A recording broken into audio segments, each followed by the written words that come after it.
Hello, and welcome to ARM 2020 in its virtual rendition. It's a pleasure to be with you this year, and I'll be lecturing over the next 20 minutes or so on artificial intelligence in healthcare. My name is Ahmed El Sarafi. I'm a radiologist. The rest of my designations are on your screens, and so is my email. Please feel free to contact me when this presentation is over, should you require any further details on any of its contents. As for disclosures, I have nothing to disclose. In today's presentation, spanning 20 minutes, I am planning to review the basics of artificial intelligence.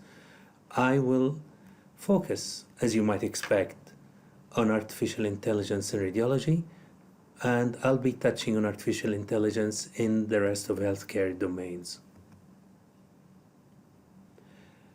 Now, in 1956, this man, John McCarthy, coined the term artificial intelligence in the Dartmouth Conference in the UK, and he defined artificial intelligence as a science and engineering of making intelligent machines.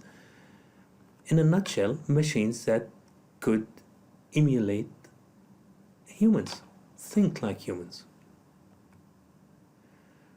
But it's this man that can truly be called the father of artificial intelligence. This is Alan Turing, known for many things, but mostly for this machine that was able to decipher the Enigma code used by the Germans during the Second World War and played a major role in the Allies winning that role.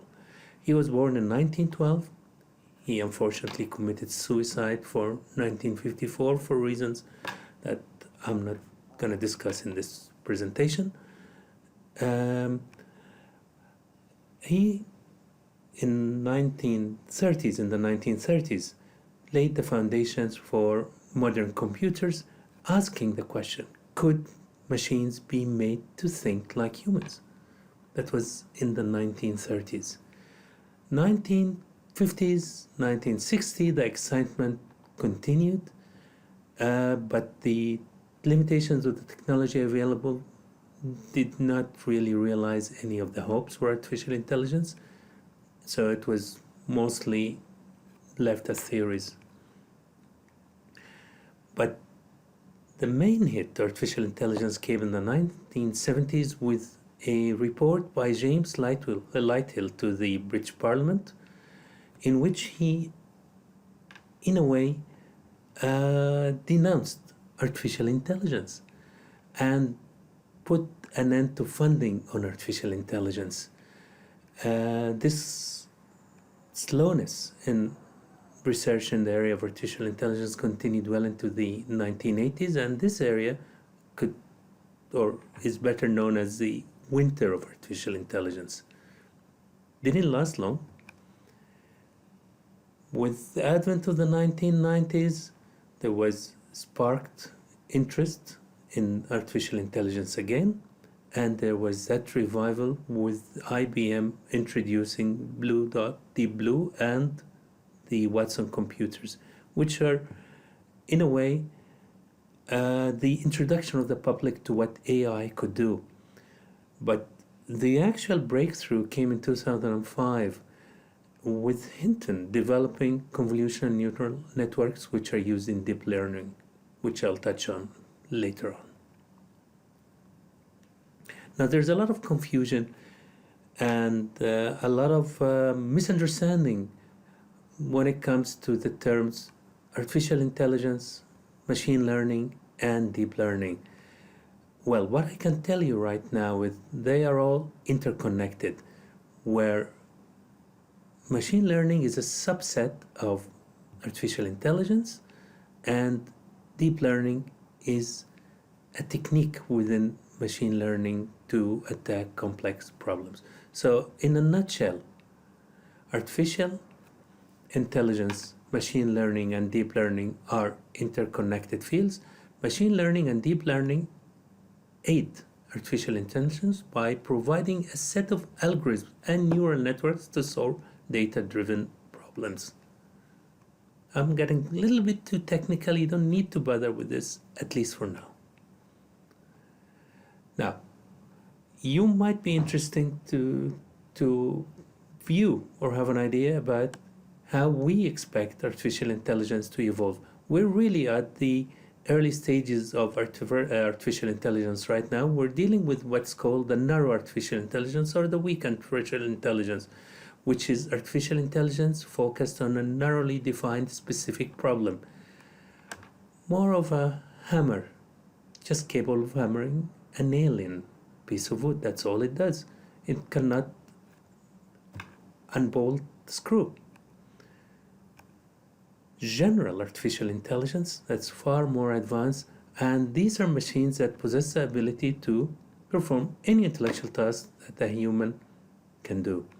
And this has alerted and alarmed a lot of scholars and a lot of luminaries, with people like Elon Musk predicting that with the advent of general intelligence, humanity is going to be extremely threatened.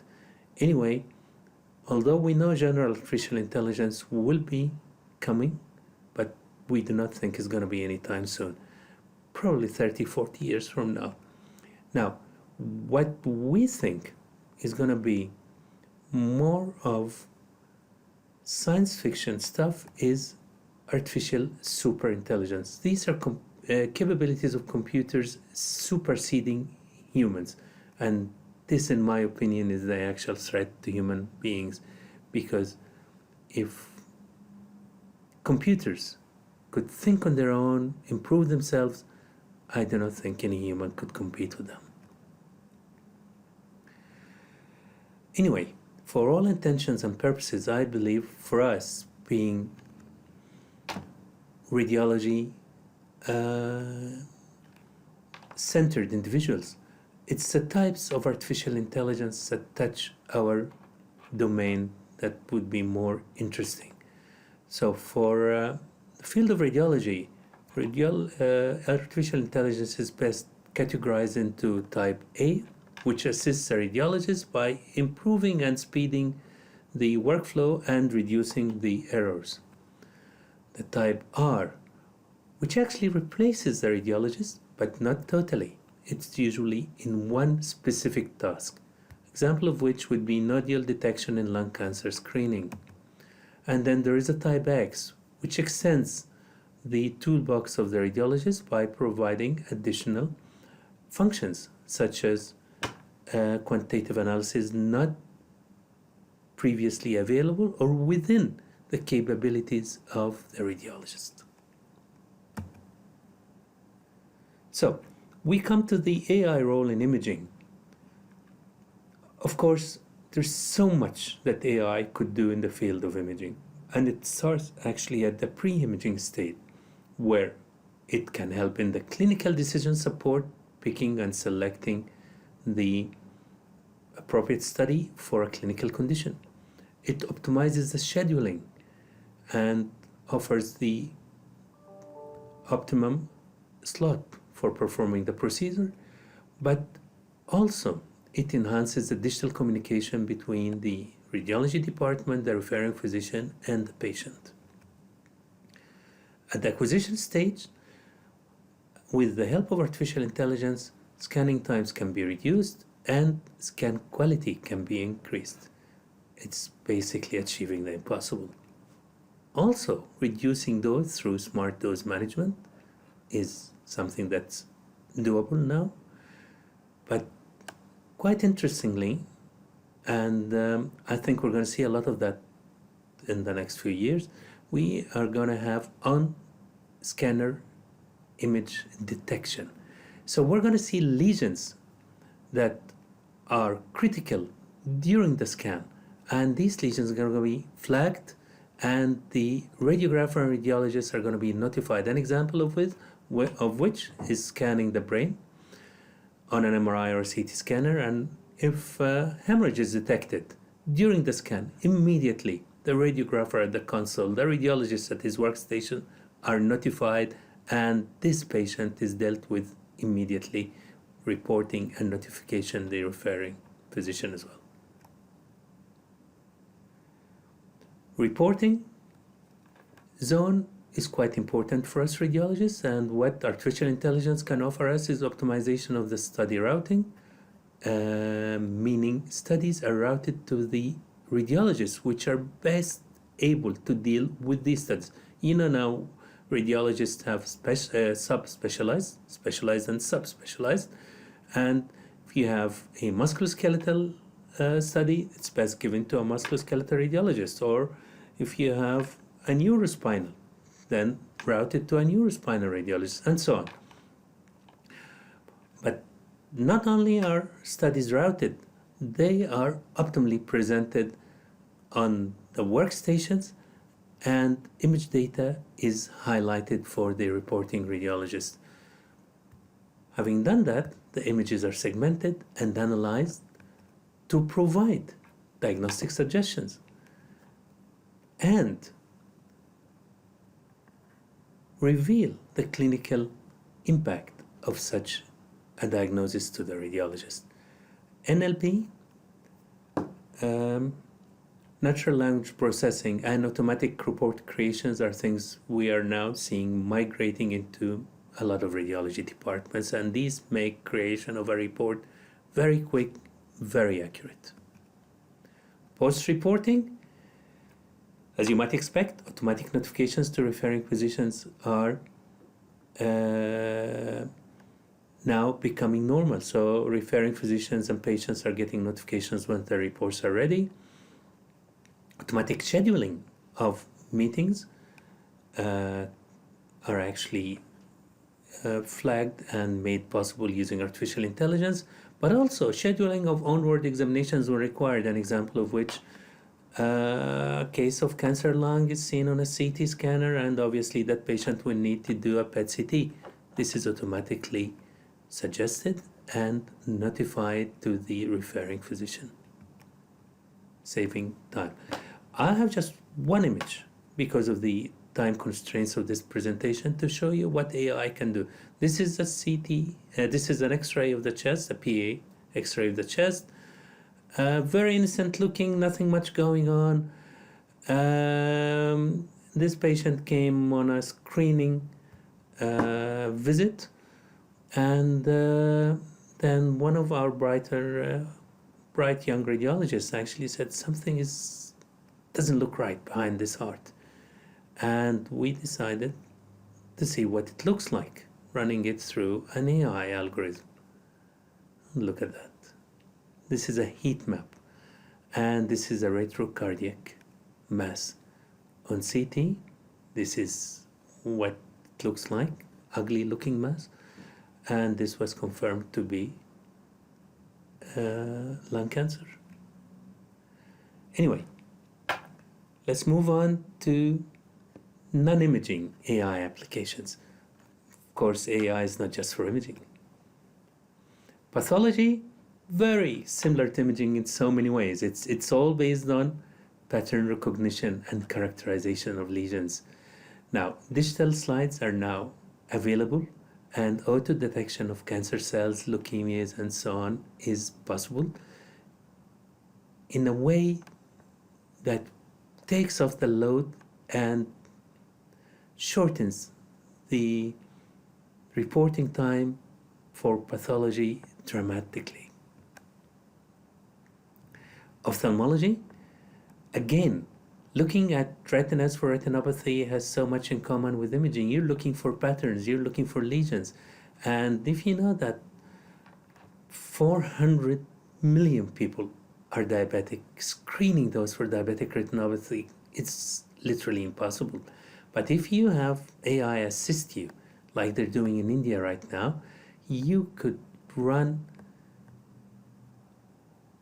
millions of such images through AI in no time at all and pick up those with diabetic retinopathy and offer them early treatment, basically saving them from blindness. Dermatology is another area where artificial intelligence is set to play a major role by helping characterizing the lesions. And if you are familiar with dermatology, Skin lesions can be very tricky, and there's a lot of overlap in the appearance of dermatological lesions. And dermatologists, although a lot of them are now focusing on cosmetic treatments, but those dealing with skin lesions have a lot to deal with. Cardiology. With the help of AI, ECG can be analyzed quickly and accurately. MRI images of the heart can be segmented and functions can be assessed, and this is in very short periods of time. Gastroenterology, in the field of endoscopy, gastroscopy, or colonoscopy, the whole study can be analyzed and assessed very quickly with the help of AI, picking up suspicious lesions such as polyps in the colon. Neurology is no stranger to AI, and in the field of neurology, the nightmare is analyzing these miles-long strips of EEG taken over days, sometimes. Now, AI can analyze these very quickly, again, and very accurately, clinching the diagnosis, leaving the neurologist valuable time to deal with his patient. Mental health has its own share also in AI. In mental health, with the help of social media and online access platforms, patients can receive help very quickly and also privately. Very helpful in cases of depression. Dentistry also benefits from AI. We have the smart toothbrush that tracks your daily routine. There are the AI algorithms that help the dentist pick up lesions in panoramas. And of course, there are the chairside face recognition algorithms, and there are the chairside vision aids as well. With that, I've come to the end of my presentation, and I just want to tell you that AI is here to stay. It's your call. Make it a friend or make it a foe. I'll leave you with this beautiful of Sharjah, where I live. Been here for the past 16 years. Beautiful city, beautiful people. Thank you.